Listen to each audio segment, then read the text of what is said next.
Hello दोस्तों, मैं हूँ आयशा दो। मैं आपको एक आज कहानी सुनाने जा रहा हूँ। उससे पहले कमेंट शेयर ज़रूर कीजिएगा और बेल आइकन को ज़रूर दबाइएगा।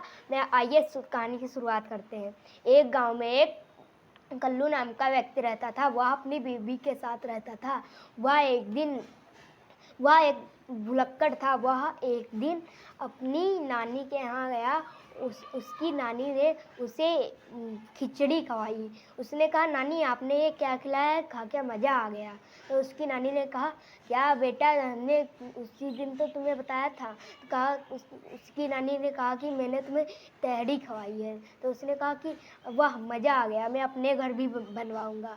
तो उसकी नानी ने कहा कि ठीक है बेटा, अपने घर भी बनवाना। वह अपने घर के लिए निकल पड़ा। वह घर के लिए निकल पड़ा, पर सामने एक गड्ढा, गड्ढे में उसकी साइकिल फंस गई। वह दूर जाकर गिरा और वह भूल गया कि उसकी नानी ने क्या कहा था, क्या बनवाना है। तो उसने सोचा कि क्या कहा था। फिर उसने कहा, हाँ, मेरी नानी ने कहा था खिचड़ी, खाचड़ी। उसकी नानी ने कहा था खाचड़ी। तो उसने कहा, हाँ, खाचड़ी कहा था, खाचड़ी। वह साइकिल पे बैठा, फिर से वो कहता गया, खाचड़ी खाचड़ी खाचड़ी। वह एक जगह पे वह किसान अपनी पेड़ की फसल बचा रहा था। वहाँ पे उसने सुन लिया, कहा कि खाचड़ी खाचड़ी बोल रहा है। तो उसने कहा, पहले 2 झापड़ मारे, फिर कहा कि तुम ये क्या बोल रहे हो, खाचड़ी खाचड़ी। कहा कि ये बोलो कि उड़ चढ़ी।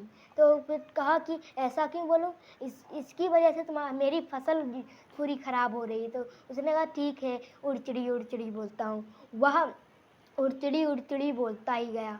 वह उड़चड़ी बोलता ही गया। फिर आगे उसे एक शिकारी चिड़िया पकड़ रहा था। तो शिकारी ने सुन लिया कि ये तो उड़चड़ी बोल रहा है, मेरी चिड़िया भी एक को नहीं फंसेंगे। तो उसने पहले 2 झापड़ मारे, फिर कहा कि ये क्या बोल रहे हो, उड़चड़ी। ये बोलो, आओ जा, फंस जा, आते जा, फंसते जा। तो उसने कहा कि ठीक है, ऐसा ही बोलूँगा। तो वह चलता गया। फिर वहाँ एक जगह पे एक कल्लू नाम की व्यक्ति की शादी जा रही थी, पर उसका ट्रैक्टर एक गड्ढे में फंस गया था। तो उसने सुन लिया, कहा कि ये क्या बोल रहे हो, आओ जा, फंस जाती जा, फंस जाए।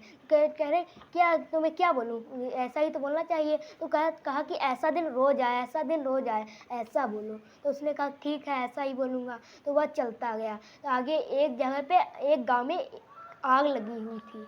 तो उसने सोचा कि वो कहा कि यहाँ पे भी हमारी मार पड़ेगी या नहीं बोलता हूँ।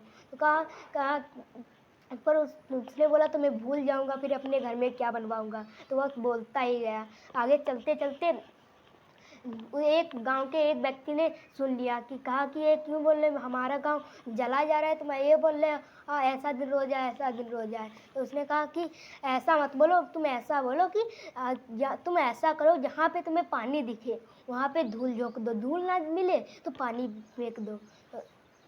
तो उसने कहा कि ठीक है, ऐसा ही करूँगा। तो वह चलता गया। चलते चलते एक जगह पे उसके नाना हैं जो हुक्का पी रहे थे। तो उसने वहाँ पे धुआं उड़ता हुआ देख लिया। तो उसने इधर उधर देखा, उसे पानी नहीं मिला, पर सड़क की धूल दिख गई। तो उसने धूल उठाई, उसके नाने के मुंह पे फेंक दी। तो उसके नाना गुस्सा हो गए, कहे कि तुमने ये क्या। फिर लाठी लेके पूरे दिन दौड़ाया। वह रात को अपने घर पहुँचा। तो उसकी पत्नी ने कहा कि आइए खाना खाइए। तो कहा, मैं खाना नहीं खाऊंगा, मुझे वो खाना चाहिए जो मेरी नानी ने मुझे जो खिलाया था। तो उसने कहा, तुम्हारी नानी ने क्या खिलाया था, बताओ तो। तो उसने कहा कि मेरी नानी ने जो मुझे खिलाया था वो खिलाओ हमको। तो कहा, उसकी पत्नी ने फिर से पूछा, तुम्हारी नानी ने क्या खिलाया था, हम वो ही खिलाएंगे तुम। तो कहा कि मुझे गुस्सा मत दिलाओ, जो मेरी नानी ने मुझे खिलाया था वो खिलाओ। तो उसने कहा कि तुम्हारी नानी ने खिलाया क्या था तुम्हें। तो उसने कहा कि तुम मेरी नानी ने जो मुझे खिलाया था वो खिलाओ, वरना मैं तुम्हें मारूंगा। तो कहा कि तुम्हारी नानी ने क्या खिलाया था, मुझे बता दो, मैं तुम्हें खिला दूंगी। तो उसने उसकी पीठी पे 2-3 मारे। तो कहा कि ऐसा क्या बोल रहे हो तुम, कह रही हूँ मेरी नानी ने जो मुझे खिलाया था वो खिलाओ। तो उसकी बीवी ने धीरे से कहा कि तुमने तो हमें मारते मारते खिचड़ी ही बना दिया। तो उसने कहा कि क्या बोला। तो उसने कहा कि कहा कि उसकी बीवी ने सोचा कि ये मुझे फिर से मारेंगे, तो इससे मतलब चुप ही रहूँ। तो उसके उसके पति ने ये बात सुन ली, तो कहा नहीं बताओगे तो और ही मारेंगे। तो कहा कि तुमने तो हमें मारते-मारते खिचड़ी ही बना दिया। तो उसने कहा कि हाँ, मुझे यही खाना है, हमें खिला दो, मेरी नानी ने यही मुझे खिलाया था।